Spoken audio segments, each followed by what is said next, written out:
California's business tax revenue didn't just decline, it didn't just miss projections, it collapsed. We are talking about a multi-billion-dollar hole that opened up so fast that the governor's office is scrambling to rewrite budget forecasts in real time. This isn't a slow burn. This is an overnight implosion that forces us to confront a reality that has been denied for years. The businesses that fund the government are leaving, and they are not coming back. Welcome to Tax Hack Pro, where we cut through the spin and follow the money to find out what is really happening. If you value independent analysis that doesn't pull punches, hit that subscribe button right now. Smash the like button so this reaches more people. And here is my question for you in the comments. Do you think California can survive without its biggest taxpayers, or is this the beginning of a fiscal death spiral? Drop your answer below because I want to hear from you. Share this video with everyone who needs to understand what is coming. Here is the thesis. California built a government so large, so expensive, and so dependent on a small number of high-income earners and profitable corporations that when those businesses and individuals started relocating to other states, the entire revenue model collapsed. This isn't about politics. This is about math. This is about incentives. This is about what happens when you assume your golden geese will stay in the coop forever, even while you keep raising the cost of feed. I am going to walk you through exactly how this happened, the timeline, the decisions that led here, the staggering numbers involved, and who is going to pay the price for the biggest fiscal miscalculation in modern history. Let's go back to where this really begins. For years, California enjoyed a revenue boom. Tech companies exploded, stock markets soared, capital gains flooded into Sacramento. By 2021, the state was sitting on a record surplus, more than $90 billion in excess revenue. The governor didn't save it. He didn't build a rainy day fund large enough to weather what was coming. Instead, he expanded the budget. He launched new programs. He increased spending commitments that would require permanent, sustained revenue to maintain. The assumption was simple: the money would keep flowing. The tech sector would keep printing profits. The wealthy would keep paying sky-high tax rates because where else would they go? Then the warning signs started appearing. In late 2022, major corporations began announcing headquarters relocations. Oracle moved to Texas. Hewlett-Packard Enterprise went to Texas. Tesla, one of the most iconic success stories, relocated its headquarters to Texas. Elon Musk himself moved, but these weren't just symbolic departures. These were billion-dollar revenue sources walking out the door. Each one of those companies represented not just corporate taxes, but income taxes from thousands of high-paid employees, property taxes from owned real estate, and sales taxes from local spending. When a Fortune 500 company leaves, it doesn't just take one revenue stream. It takes an entire ecosystem of taxable economic activity. By early 2023, the data started rolling in, and it was ugly. The Franchise Tax Board reported that net outmigration had accelerated, but here is what made it catastrophic. It wasn't just anyone leaving, it was the top earners. The tax structure is extremely progressive, which sounds fair until you realize what it actually means in practice. The top 1% of earners pay nearly 50% of the income tax revenue. Let that sink in. 50%. So when high earners leave, they don't just take their own taxes, they take half the funding model with them. In plain language, a mansion was built on a foundation supported by a handful of pillars. And those pillars started cracking all at once. Then came the fiscal year 2023 budget projections. In January 2023, the Department of Finance released revised forecasts. They acknowledged a deficit, not a collapse, not a crisis, just a $22 billion shortfall. They called it manageable. They said it was due to stock market volatility and a temporary dip in capital gains. The message was clear: this is a blip, not a trend. We will smooth it out. But behind closed doors, the numbers were far worse. The Legislative Analyst's Office, the nonpartisan fiscal watchdog, started sounding alarms. They pointed out that the revenue decline wasn't just about market performance. It was about structural loss. Businesses and taxpayers were gone. They weren't coming back when the market rebounded. By April 2023, the real picture emerged. Corporate tax receipts were down 32% year-over-year. Personal income tax collections, which make up more than half of the general fund, were down 18%. And this wasn't a national trend. Other states were seeing revenue stability or even growth. Texas, Florida, Tennessee, states with no income tax were reporting surpluses. They were gaining the exact businesses and residents that were being lost. Translation: this wasn't an economic cycle. This was a competitive failure. 6 days later, a press conference was held. It wasn't called a crisis. It was called a revenue adjustment. Cuts to certain programs were proposed, delays in planned spending increases, and tapping into reserves. But here is the problem. The so-called rainy day fund, the one that was supposed to protect against exactly this kind of shock, wasn't nearly large enough. After accounting for constitutional requirements and restricted funds, the state had less than $24 billion in accessible reserves. That sounds like a lot until you realize the general fund budget is over $200 billion. The reserve covered barely 2 months of operations, and the deficit was growing. Within weeks, the dominoes started falling. First domino, small businesses. The state has the highest income tax in the nation, topping out at 13.3%. It has some of the highest commercial property taxes, the highest gas taxes, the highest regulatory compliance costs.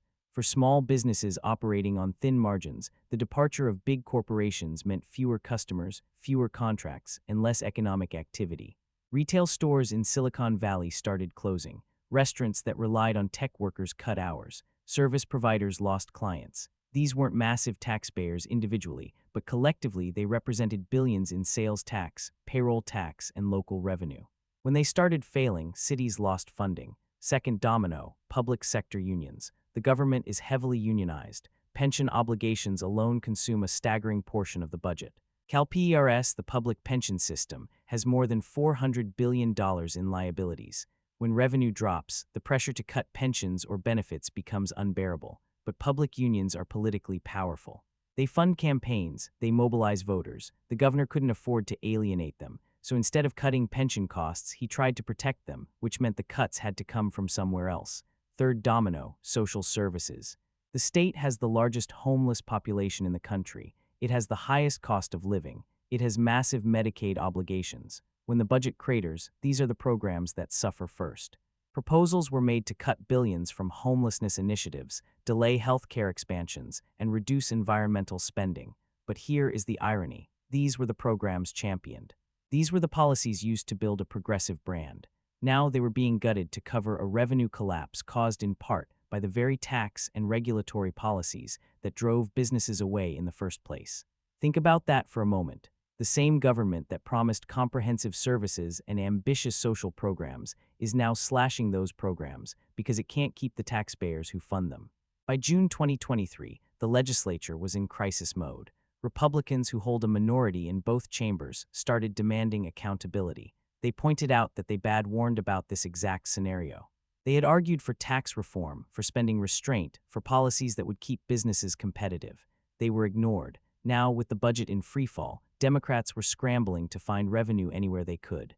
Some proposed new taxes on the wealthy who remained. Others suggested closing corporate tax loopholes. But both strategies faced the same problem. You can't tax people who have already left. Here is where the legal and regulatory machinery made everything worse. Aggressive tax enforcement is common. The Franchise Tax Board actively pursues former residents who moved to other states, auditing them to prove they are still residents for tax purposes. The rules are insanely complex. If you own property, if you have business interests, if you spend more than a certain number of days in the state, the claim is you still owe taxes. This creates a chilling effect. People who might have kept a foothold cut all ties completely to avoid audits. Businesses that might have maintained satellite offices closed them entirely. The aggressive enforcement designed to protect revenue actually accelerates the exodus. Then in August 2023, a bombshell report dropped. An independent fiscal analysis revealed that more than $340 billion in adjusted gross income had been lost from outmigration over the previous 5 years. $340 billion. That is not revenue. That is taxable income. To put that in perspective, at the top tax rate, that represents more than $40 billion in potential tax revenue gone, and it was accelerating. The report showed that the wealthiest counties, San Francisco, San Mateo, Santa Clara, the heart of Silicon Valley, were bleeding high earners faster than anywhere else. Translation: the economic engine that powered the budget is sputtering out. Now let's talk about the human cost, because this isn't just a spreadsheet problem. Meet Maria. She is a single mother working as an administrative assistant in San Jose. Her company, a mid-sized tech contractor, just lost its 3 biggest clients. All 3 relocated to Texas. Her hours were cut from 40 to 25 per week. Her health benefits are gone. She's trying to figure out how to pay rent in a city where the average 1-bedroom apartment costs $2,800 a month. She can't afford to move because she doesn't have savings. She is trapped in an economy that is collapsing under her feet, and the government that promised to protect workers like her is cutting the very program she needs to survive. or consider James. He owns a small manufacturing business in Orange County. He employs 32 people. He has been paying high taxes and navigating the regulatory maze for 15 years because he believed in the state. But his largest competitor just moved to Nevada. No corporate income tax, no inventory tax, lower workers' comp costs. His competitor can now undercut his prices by 15%. James is facing a choice. Move the business and lay off his workers or stay and watch the company slowly die. He is losing sleep. His employees, people he has known for years, have no idea what is coming. These are real people, real families, real consequences. This isn't abstract fiscal policy. This is the cost of a tax and spend model that assumed the golden age would last forever. By September 2023, another revised budget forecast was released. The deficit had grown to $31 billion, not 22, 31. In 6 months, the hole had deepened by $9 billion. The governor's office tried to spin it as conservative forecasting, accounting for uncertainty. But the truth was obvious. They had no idea how bad it was going to get because they had no idea how many more businesses and taxpayers were planning to leave. Let's talk about the specific tax mechanisms that are failing. Reliance on capital gains taxes is huge. When stock markets boom and tech companies go public, a windfall arrives, but capital gains are volatile. When markets dip, revenue collapses. Worse, capital gains are taxed as ordinary income. So if you are a tech founder and your company goes public, you could be facing a 13.3% state tax on top of federal taxes. The combined rate can exceed 50%. Founders started planning exits before their companies even went public. They established residency in zero-tax states like Wyoming or Florida, then sold their shares. The state got nothing. Reliance on corporate taxes is also heavy, but here is the trick. Corporations are mobile. The corporate tax rate is 8.84%. Texas is 0. Florida is 0. Tennessee is 0. If you are a CFO looking at a multi-million-dollar tax bill, moving the headquarters is an easy call. And it is not just about the rate, it is about the complexity. The tax code is a nightmare. Compliance costs are enormous. Audits are aggressive. Legal fees add up. Companies are leaving not just because taxes are high, but because the entire system is hostile. By October 2023, bond rating agencies started paying attention. Moody's issued a warning about the fiscal trajectory. They didn't downgrade the credit rating, but they put it on watch. That is a big deal. If the credit rating drops, borrowing costs go up. The state has hundreds of billions in outstanding debt. Every fraction of a percentage point increase in interest costs taxpayers millions. And here is the kicker. Investors are nervous because they see the same thing we are seeing. The revenue model is broken. The spending commitments are locked in. The political will to make hard choices doesn't exist. Think about the irony. The fifth largest economy in the world is facing a fiscal crisis, not because it is poor, but because it drove away the wealth that made it rich. In November 2023, a new tax was proposed, not on corporations, not on the ultra-wealthy who had already left, but on the middle class. It was called a temporary revenue measure to stabilize the budget. It was a sales tax increase. Sales taxes are regressive. They hit lower-income families hardest. The same governor who campaigned on equity and fairness was now proposing a tax that would hurt the people he claimed to protect. The backlash was immediate. Progressive Democrats revolted. Moderate Democrats panicked. The proposal died in committee within 3 weeks. In November 2023, a new tax was proposed, not on corporations, not on the ultra-wealthy who had already left, but on the middle class. It was called a temporary revenue measure to stabilize the budget. It was a sales tax increase. Sales taxes are regressive. They hit lower-income families hardest. The same governor who campaigned on equity and fairness was now proposing a tax that would hurt the people he claimed to protect. The backlash was immediate. Progressive Democrats revolted. Moderate Democrats panicked. The proposal died in committee within 3 weeks. So what is the alternative? Cuts, deep, painful cuts. By December 2023, the administration began floating trial balloons, cutting state employee salaries, furloughs, delaying infrastructure projects, reducing university funding, slashing environmental programs. Every single one faced massive political opposition. Public unions threatened strikes. Environmental groups threatened lawsuits. University leaders warned of brain drain. The governor was trapped. He couldn't raise taxes because the voters wouldn't accept it, and the wealthy had already left. He couldn't cut spending because every dollar in the budget was protected by a powerful interest group. Here is the fundamental problem. The government is structurally designed to grow. Ballot initiatives passed over decades have mandated spending on schools, healthcare, pensions, infrastructure. These aren't discretionary. they are locked in. So when revenue collapses, there is almost nothing left to cut. The governor can't touch schools because of guaranteed minimum funding levels. He can't touch pensions because they are constitutionally protected. He can't touch healthcare because federal Medicaid matching funds are tied to state spending levels. The only things left to cut are the programs that don't have legal or constitutional protections. And those are usually the newest initiatives, the very programs championed. Translation: he is forced to dismantle his own legacy to cover a crisis he helped create. Let's zoom out and look at the competitive landscape. Texas gained more than $40 billion in adjusted gross income from migration. In the same period, $340 billion was lost. Florida gained $37 billion. Tennessee gained $11 billion. These aren't accidents. These states made deliberate policy choices: no income tax, business-friendly regulations, lower cost of living. They rolled out the red carpet for refugees. And those refugees brought their businesses, their income, and their tax payments.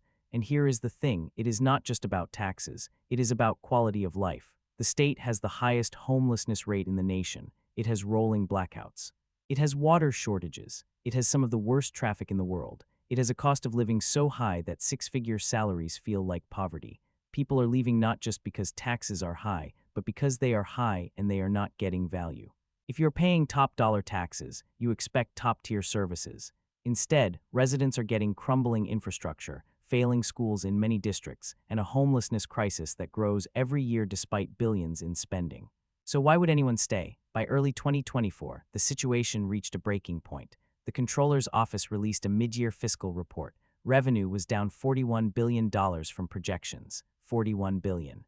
The deficit had nearly doubled in less than a year. An emergency budget session was held. They had three options: massive tax increases, massive spending cuts, or massive borrowing. Tax increases were political suicide. Spending cuts would trigger revolts from every constituency. Borrowing was expensive and only delayed the problem. They chose a combination of all three, but the cuts were shallow, the taxes were minimal, and the borrowing was enormous. $15 billion in new bonds were issued. That debt will cost taxpayers billions in interest over the next 30 years. And for what? To cover a budget shortfall caused by policy failures. Future generations will be paying for programs they never benefited from to cover a fiscal crisis they didn't cause. Here is the accountability question that no one wants to answer. Who made the decision to build a government so dependent on a tiny sliver of taxpayers that their departure would cause systemic collapse? The answer is everyone. Decades of governors, legislators, and voters who approved ballot measures without understanding the long-term consequences. But the current leadership is holding the bag right now. They expanded spending when revenue was booming. They ignored warnings about outmigration. They championed policies that made the state less competitive. And now they are scrambling to explain why the state is broke. Let's go back to the human impact, because the people paying the price aren't the politicians. Meet David. He is a firefighter in the Central Valley. He has worked for 19 years. He was 3 years away from full retirement. Now pension reforms, benefit cuts, changes to retirement age are being discussed. His plan was simple: work until 60, retire with a decent pension, spend time with his grandkids. Now he is looking at working until 65, maybe longer, with a reduced pension that won't cover his cost of living. He did everything right. He served his community. He paid into the system. And now the system is failing him because the budget couldn't be managed. Or consider Linda. She runs a nonprofit in Los Angeles that provides housing assistance to low-income families.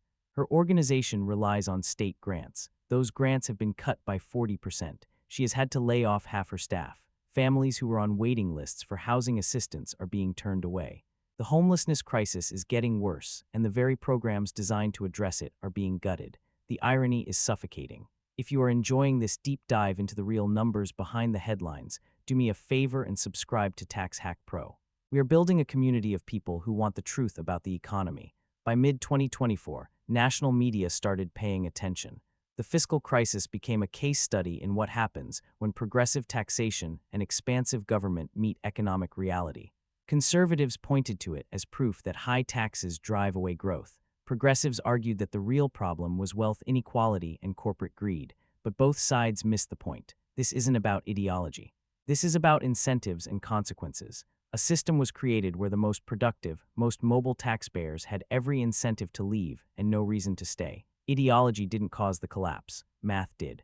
Let's talk about what happens next, because this isn't over. There are 3 possible paths forward. Path 1. Reform. Cut spending, simplify the tax code, reduce regulations, make the state competitive again. This would work, but it requires political courage that doesn't exist. Every reform threatens a powerful interest group. Cutting pensions threatens unions. Cutting environmental regulations threatens activists. Cutting social programs threatens voters. No politician wants to be the one who dismantled the progressive legacy, even if that legacy is bankrupting the state. Path 2. Muddle through. Keep borrowing, keep raising small taxes, keep making shallow cuts, and hope that economic growth bails them out. This is the most likely path because it is the easiest politically, but it doesn't solve the problem. It just delays the reckoning. Every year of muddling through adds more debt, more deferred maintenance, more structural problems. Eventually, the bill comes due, and it will be far more painful than if they dealt with it now. Path 3. Collapse. This is the doomsday scenario. Revenue continues to fall. Borrowing becomes too expensive. Credit rating drops. The state can't meet its obligations. Pensions get cut. Schools close. Infrastructure crumbles. It sounds extreme, but it has happened before in other places. Detroit, Puerto Rico, Greece. When governments promise more than they can deliver and refuse to change course, collapse becomes inevitable. Which path will be taken? Right now, they are on path 2, muddling through. But the trend lines are pointing toward path 3. Here is what nobody is talking about. The exodus is accelerating. Every time taxes are raised or a new regulation is passed to cover the budget hole, it gives more people a reason to leave. It is a vicious cycle. Lose taxpayers, cut services, or raise taxes. Lose more taxpayers, repeat. And the people who can afford to leave are the ones needed most. The ones who can't afford to leave, the working class, the poor, they are stuck in a system that is collapsing around them. So let's recap the logic. An enormous government was built, funded primarily by a small number of high-income earners and profitable corporations. It assumed those taxpayers would stay forever. It ignored warning signs of outmigration. It expanded spending during boom times instead of saving for downturns. When businesses and wealthy individuals started leaving for lower tax states, revenue collapsed. The tax structure, designed to be progressive, became its fatal weakness. The budget deficit exploded. Politicians couldn't agree on solutions because every option threatened powerful interests. So they borrowed money, made shallow cuts, and hoped for a miracle. Meanwhile, real people, workers, small business owners, families are paying the price for decades of fiscal mismanagement. This is the story of what happens when a government forgets that taxpayers have choices. Here is my warning. The crisis is coming to other states. Illinois has similar problems. New York is watching wealthy residents leave. New Jersey is facing budget shortfalls. The same dynamics are at play. High taxes, high costs, aggressive enforcement, mobile taxpayers. If this can't be fixed, no state is safe. And if states start collapsing, where does the burden shift? To the federal government, which means to all of us. So here is my accountability question for you, and I want you to answer this in the comments. At what point do taxpayers have a moral obligation to leave a system that is financially unsustainable? And at what point does a government have a moral obligation to stop promising things it can't afford? That is the real question we are forced to confront, and the answer matters because this isn't just about one state. This is about the future of how we fund government in America. If you care about this, subscribe to Tax Hack Pro right now. Hit the like button. Share this video everywhere because people need to understand what is happening. Drop your thoughts in the comments. Tell me if you think recovery is possible or if this is the beginning of the end. This story is still being written, and every day that passes without real reform brings us closer to a point of no return. Stay informed, stay engaged, and hold your leaders accountable.